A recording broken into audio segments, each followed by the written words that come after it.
Hi there. Oh, we got a little kid pool in the front row. Good to see you. I like your suit. It's good to see another variant. How you doing? It's a beautiful day in the neighbor pool. A beautiful day to be Deadpool. It's story time. Story time. Yeah. You got any fans of Mr. Rogers out there today? All right, very vocal. I'm a pretty big fan of Captain America myself. Are you all ready for story time? Yay! Well, that's good to hear because I certainly have a story to tell. Gosh, I love to talk. Yay! Today's story is a beloved bedtime classic, mashed up with a very profitable licensing agreement. You guessed it, it's Cinderpool. Oh, stop, I haven't even started it yet. Now you can cheer more if you'd like. Thank you so much. All right, well that doesn't work. Okay, very nice. I forgot to pay the bill. All right, look at these adorable pictures, by the way. Look how cute Dogpool is. Thank you so much for clapping. I scribbled these myself. Once upon a time. You know what? It just feels wrong when I'm doing it with myself. I'll say it let's just say it together now, shall we? 1, 2, 3. Once upon a time. Wasn't that so much more fun and interactive when we were all in this together? For those of you that didn't participate, and for the one guy that just said no, get your head in the game. Sorry about that. Excuse me. Well, anyway, upon that time, once, Cinderpool lived in a big mansion with his shiny-headed step-professor and a bunch of hideous step-mutants. The biggest one, Colossus, was always making up stupid rules that no one cared about. Like, please stop labeling other people's food in the fridge with your own initials. And for the love of Feige, stop hanging your underwear from the ceiling fan. How else am I supposed to air that out? Well, anyway, the other main step mutant, Negasonic Teenage Warhead. Such a cool name. I know, right? She was always just texting and rolling her eyes. They were both super jealous because Cinderpool had a much, and I do mean much, larger fan base. They don't call this story time with Colossus now, do they? No. One day, an expendable non-union extra came running across the mansion grounds, screaming. King Thanos was planning the biggest battle of Phase 3. Yeah, the last truly relevant phase. Cinderpool desperately wanted to go to this big battle, but Colossus said no. Too dangerous. Cinderpool don't know how to be part of team.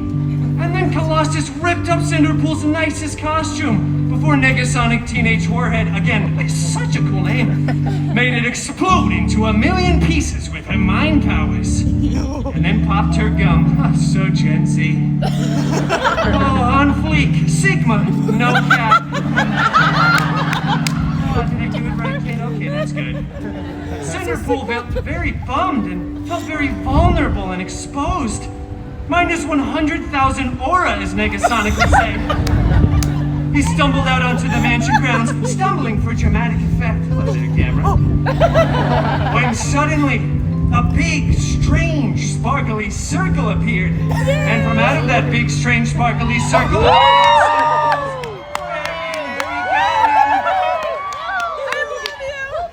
Wolverine! Alright, come on, Loki Bear, you have to actually step through the big, strange, sparkly circle, otherwise the audience isn't gonna know that you're here yet. Where is he? Oh, yes! Oh man, I'm so glad we get to tag team this together. Yesterday I had to do it with myself. I do. Alright, let's get started, shall we? Oh, very hairy god mutant Wolverine! I desperately want to go to this big battle, but my mean step mutants vaporized my costume. Growled Wolverine lovingly. Well, I have to go to the big battle. I need a new costume.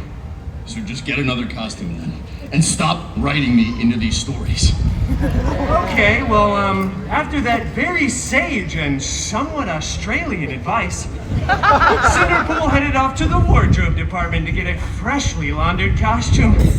Now that he was looking very cutesy and very demure, he finally...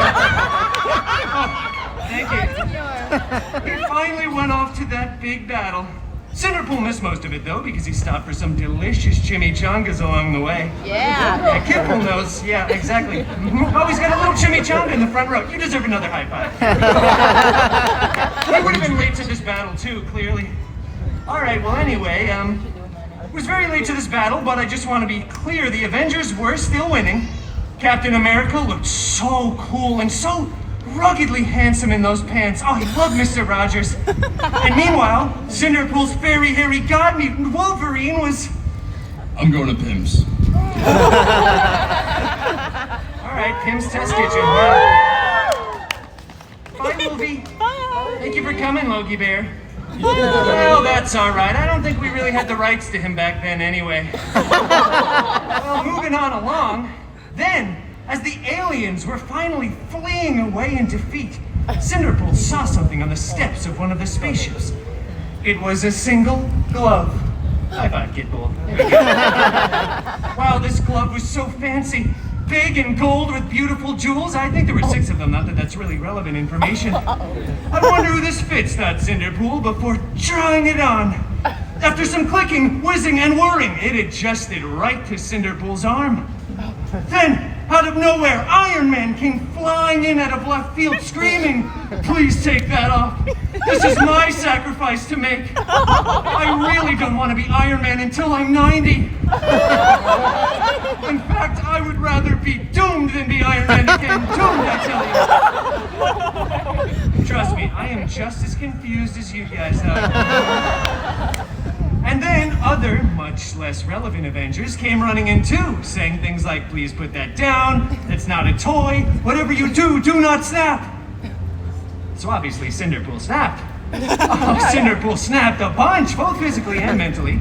And then the weirdest thing happened. It was probably unrelated to Cinderpool's actions, but half of everyone kept disappearing, and then reappearing, and then disappearing again. So many people were crying. Tony said "I love you" like 3,000 times, which is kind of weird. But eventually, everyone did come back.